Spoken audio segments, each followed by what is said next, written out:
Detroit comes off a amazing season and then just an absolute embarrassing playoff loss to Jack's Commanders. Let's and go. Jake Daniels. I was stunned that happened, not going to lie.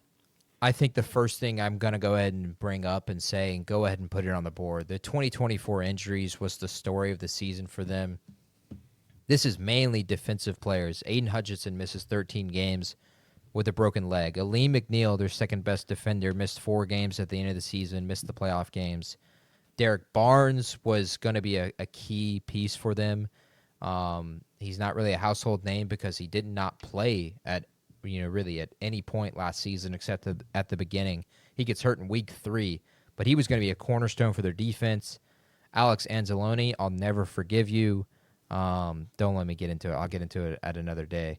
But he misses 6 games last season. Marcus Davenport, a former Saint as well, missed 15 games. They had some issues on the offensive line. Taylor Decker missed games. John Kaminsky missed games. David Montgomery had that big knee scare and then comes back for the final week and scores another touchdown. Carlton Davis also missed games. So the story of the season for Detroit was the injuries. I mean, they were just absolutely torn apart there. And they were the second best offense in the NFL last season, and that's the only reason that they finished 15-2. They were just prolific offensively, and I think a huge part of that is Ben Johnson. So let's put the Ben Johnson graphic up there again. This is the stuff that Ben Johnson was able to do with this Detroit offense, and a big part of that was being aggressive with draft picks, picking Jamison Williams and Jahmyr Gibbs, and then being aggressive with David Montgomery. You have Sam Laporta from the draft as well. But they lose that. They lose Ben Johnson. They lose that brilliant play caller. They lose the trick plays. And a big question for them is going to be how do they replace that? And on the other side, I have another big question is Aaron Glenn. And Aaron Glenn was terrific for them last season. While the numbers weren't there defensively, I think a huge part of that was, like I said, injuries. Sure. But they were forcing turnovers throughout that entire season. Regardless of who was on the field, they forced 24 turnovers. That was top 10 in the league. And then another thing they were really, really good at was they were shutting teams down in the red zone. They were top 12 in the league. 54% of the time they would allow a touchdown in the red zone. And Aaron Glenn was terrific for that. He goes to the New York Jets, and now you're going to have questions again defensively. Who is going to be calling the plays? Who is going to lead that unit? Because Dan Campbell is going to be the guy who's the head coach. He's never really going to be the guy who's calling plays for this Lions team. And so you got 2 big questions there. And I'll just start with y'all's thoughts on Ben Johnson and Aaron Glenn going before I get into more of the Detroit Lions. Yeah, I mean, undeniably huge losses. I think a lot of people viewed him as the best coordinator pair in the NFL last year. I obviously know Dan Campbell's not calling the plays. They have to replace the coordinators. I have faith in Dan Campbell kind of being able to rally the troops and kind of keep everyone, I guess, on the boat, headed in the right direction, getting the coordinators on board. But it is definitely, I mean, it's a big worry, right? Offensively, though, they do have a lot of those same pieces that were part of the great offense. Ben Johnson was the mastermind, but it's not like they're not talented there. So you would expect, or I would expect them to still have a pretty good offense, if maybe not quite that level of explosiveness that they had. But yeah, it's a huge question mark. But I'm not like panicking in any fashion. Yeah, I'm with Jack. I trust the head coach. He's also an Aggie, so I got to be biased. Campbell but is an Aggie. He is an Aggie. Fire Aggie Legendary legend. Aggie. Yeah. Sitting on the side of the stadium. He may be. I don't know for sure. Okay. We got to get somebody on that. I'm getting on it. He should already be on it. Yeah. I trust Dan Campbell because he identified both these coordinators and kind of gave them this big opportunity. So I kind of trust him to identify that coordinating talent. He just seems to be very good at the football talent and the coordinator talent and the just managing a staff and a roster very well. Mm-hmm. What I'm more concerned about is he's had months.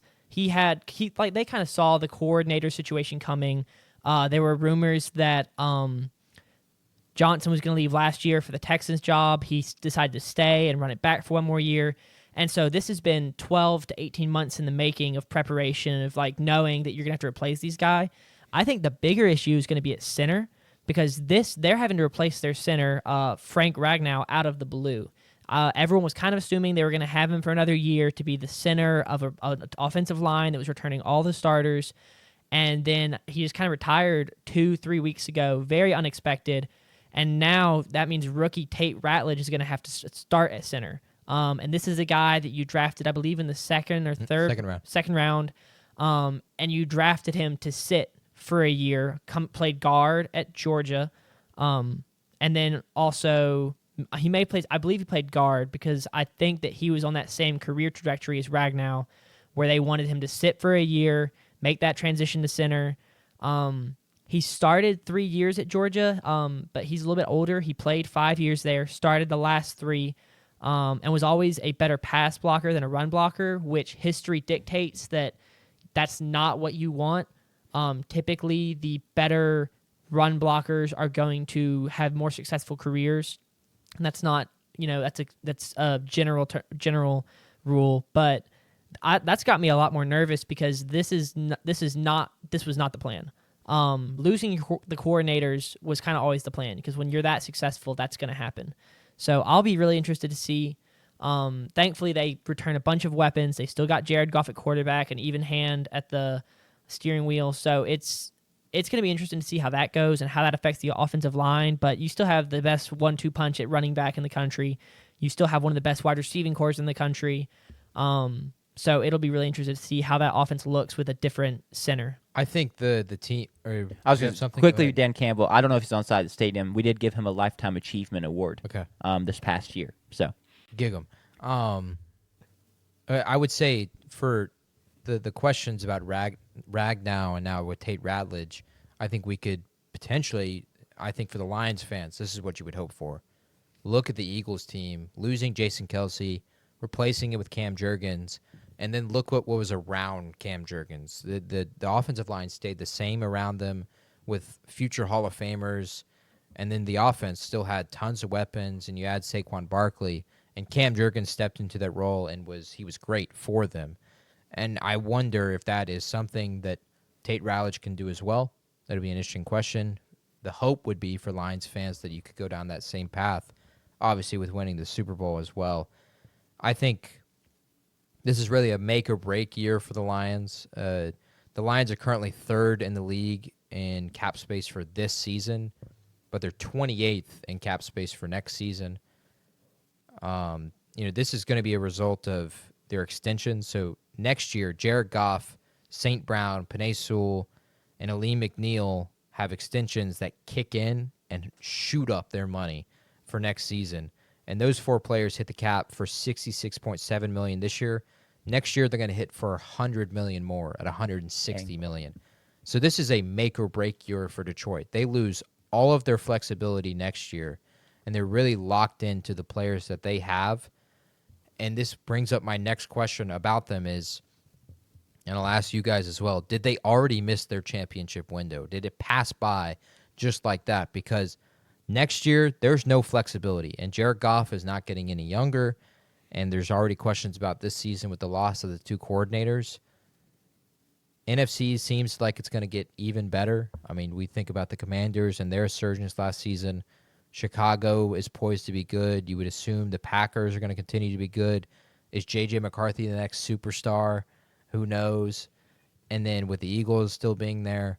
So my question to y'all is, did they miss their championship window already with their mistakes, with the 21-point lead in the NFC Championship against the 49ers 2 years ago, and then just getting absolutely boat raced by Jaden Daniels last year? Is it over already for this Detroit? Yeah, a couple things. I don't necessarily think so. I think this is kind of their last ride, though. I can get behind kind of that sentiment. Because even if this season doesn't go to plan, I feel like championship window is a lot dictated, I guess, by like preseason expectations and plans of where the team can go. I definitely think it's closing. Okay, talking about Jared Goff. Jacob Glenn was in my head. Shout out Jacob Glenn. But Jared Goff. Am I crazy to say like he's someone I don't trust at all to win the big game? Not at all. Okay. I was like, you can club me over the head if you want as an NFL casual, But just like looking back at his game against the Commanders in the NFC championship semifinals last year, and just stuff like that, he's someone that I don't know if I would ever trust or expect him to lead me to win a Super Bowl. And so in that sense, it's like I don't know if I ever really have loved their window because of that aspect there. But they are undeniably a great team. Sanders, you're a big Jared Goff guy. What do you think? I think my answer to, well, I'll answer the first part. My answer to is the championship window closed after this season will depend on how this season goes. If it's a struggle and it looks like Dan Campbell is barely holding things together after losing those two coordinators, then 100% I'm putting my stamp on it and saying the championship window is closed. If they kind of cruise through it and cruise to 12, 11, 13 wins and look good and look confident and then lose a couple pieces, but it looks like Dan Campbell has done a good job at keeping the continuity going, then I will say that the window is still open. So it'll really depend on how they handle this this big test of this upcoming season, is how do you replace two very good coordinators. So that's the answer to part one. I disagree. I think I would trust Jared Goff, and maybe that is just recency bias because over the past 2 years he's been in such a successful offense, and so Sure. he has looked good as a result. Maybe if you put him in a bad offense, if you put him in that Bears offense last year and he looked bad, my answer would be different. But I do think that Jared Goff has matured. And he looked good. I mean, he went to a Super Bowl with the Rams, had 1 or 2 bad seasons there, got shipped out to Detroit in a trade, a very rare trade where both teams won and they won big. So I do have a good bit of trust in Jared Goff just because he has been very consistent, and so I trust, even if he may not be the superstar that is going to win games in a way that Patrick Mahomes would, I trust his consistency to win those big games because I don't expect him. I expect him, if you need him to go down and make a drive, I think that he is consistent enough that he can just methodically do that. Now, he's not going to make a sidearm horizontal pass like Patrick Mahomes will. He's not going to do a no-look pass like Matthew Stafford will. He's not going to hit a 75-yard Hail Mary like Aaron Rodgers.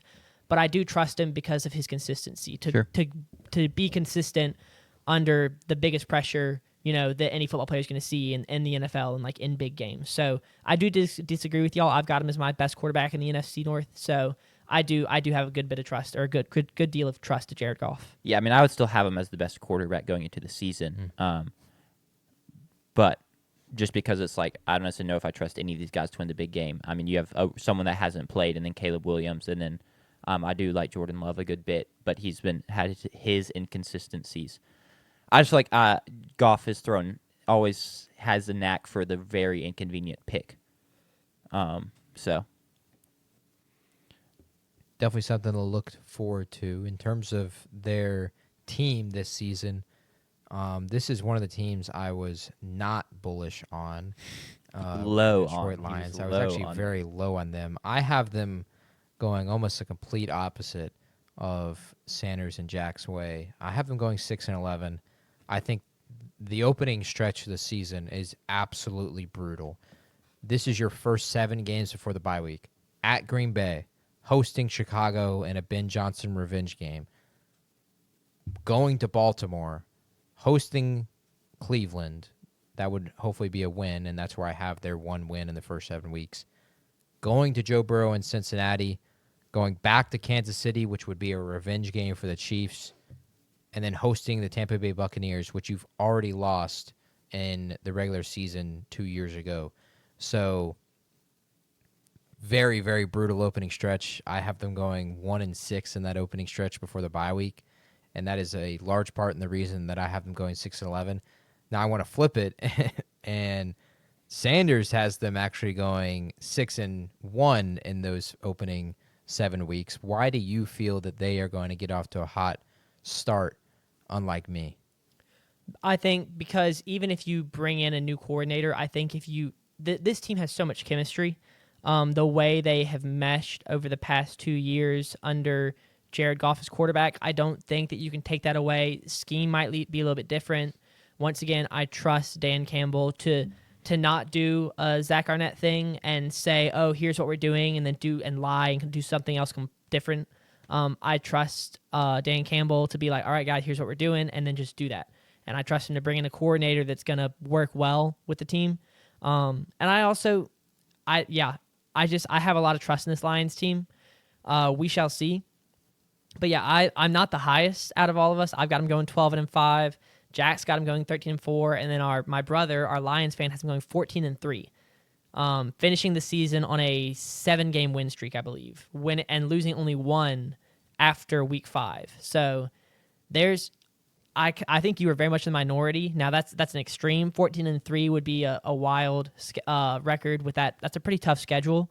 But I do think you're very much in the minority there with your very low expectations for the Lions. I think it's so much schedule based for me, my lowness on them, because like I said earlier, I think this division, all 4 teams could win it. All 4 teams could win games in the teens. And then on top of that, I think it's hard to say, besides maybe the Vikings, that one of these teams is just going to be outright bad. But I'm going to go ahead and say it right now. I guarantee one of these teams is going to be outright bad. I guarantee you. And it could be injury based, but I guarantee you one of these teams is only going to win 6 games. And for me, it's the Lions. And I think it's largely, I should say, schedule based with those opening 7 weeks. And then post bye, they host Minnesota, go to Washington, and go to Philly. Like, it does not get easy until week 12. Week 12, besides week 4 with Cleveland, is really the only game that I look at and is like, okay, that's a layup. They should win that game, and that's the Giants. So in the first 12 weeks, you have 2 layups. Like, that, I just think they're going to struggle. I really like the culture there. I do. But I think the loss of the coordinators is going to be too much, and I have tons of questions about that, about their ability to win these close games, because they're going to be playing good teams, and these games are going to be close. And unless the offense is as prolific as it was last year, which I don't expect because of my Ben Johnson graphic, as we've seen, I'm just low on the Detroit Lions this season, and I got them finishing 6-11. Kind of crazy. I don't think you have them winning a road game. That is correct, yes. Yeah, they pick up 6 wins at home and go put a big fat 0 on the road. I have them going 13-4, like it was mentioned. Probably a little high, but I just still really like this group of players that they have. I think they've just got dudes up and down the roster, both offensively and defensively. And once again, I'm a big Dan Campbell guy, so I'm gonna I think I'm gonna ride with them until they fall apart, if that makes sense. And so that's why I have them going 13-4. Well, that's I think that's good for the Detroit I Lions. would be interested at some point. I don't want to do it now because I feel like it kind of spoils the rest of the show. I do kind of like the idea of. I do kind of agree that one team is just going to be bad, and I know who I think, and it's not the Lions. But I don't want to say it right now because I don't want to spoil the rest of the show. At the end, I'd like to come back and address it. Would you agree, Jack? Because I kind of like that take, and I think you're guaranteed a team wins 12 or more, and you're guaranteed a team doesn't win more than 6. Because and that's supported by last season. Because last season the NFC North set the record for the highest division win percentage ever at 662. Yeah, .662, and they still had the Bears go 5-12. So even if you are the best division we've ever seen in football, you're still going to have a team do poorly. So that's someone's got to be the punching bag if everyone else is going to win the game. Yes, they definitely do. I could see it being mixed around a little more than it was last year in terms of wins and losses. But I think I get behind. It's likely someone does get more than 6 wins. And I'm saying that not on a injury thing. Like, I don't think it's an injury-based thing for me. I would just say out of these teams, I am the lowest on them because of the schedule. I don't think that with their losses, offensive coordinator, defensive coordinator, that they are better than most of these teams that they're going to play. Yeah. And I just have a ton of concern there. And they Sure. very well could prove me wrong. And Dan Campbell would love to hear more of that from the media, which Absolutely. we are a part of course. Yeah. Big media Established guys over here. members. Yes. So I think it's going to be really interesting there. And I want to touch on the health because I touched on this and I forgot to say it. I don't think health is going to be as much of a factor because of their additions defensively through free agency. They added DJ Reed, who's going to be, I think, going to be really good, coming from the New York Jets. Avonte Maddox, who was kind of poor for the Eagles, but he's a good depth piece. And I think one that people are sleeping on is an older guy, but Zach Cunningham from the Broncos, I think, is going to be key for them at the backer. All three of those additions defensively in free agency are going to help them because that's what happened. The depth was not there because the depth became the starters when all of the starters got hurt last season. And, yeah, like I said, injuries is not the factor here in me being low in them. Sure. I think it's just schedule-based, and I just don't think they're better than all the teams that they're going to play. They're lucky they don't have to play the New Orleans Saints this season as well.